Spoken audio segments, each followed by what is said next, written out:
1967ஆம் ஆண்டு காமராஜரின் வீட்டை தீ வைத்து கொளுத்தவில்லை என பொன் ராதாகிருஷ்ணன் கூறுவாரா என தமிழக பால்வளத்துறை அமைச்சர் மனோ தங்கராஜ் கேள்வி எழுப்பியுள்ளார்.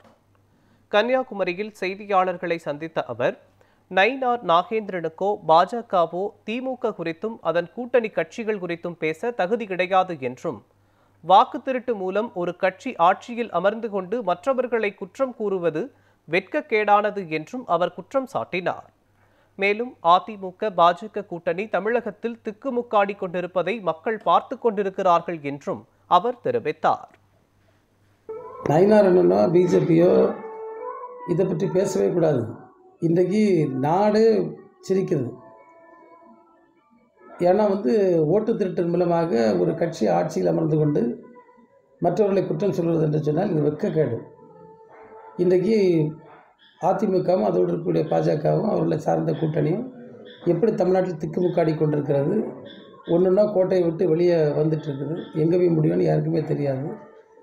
அதே நேரத்தில் இந்திய அளவில் இன்றைக்கு மிகப்பெரிய ஒரு மோசடியை பாஜகவும் தேர்தல் கமிஷனும் அரங்கேற்றி இருப்பதை மக்கள் புரிந்து கொண்டு அவர்களுக்கு எதிரான ஒரு கருத்தை இன்றைக்கு மிக தீவிரமாக மக்களிடத்தில் பரவி கொண்டிருக்கிறார்.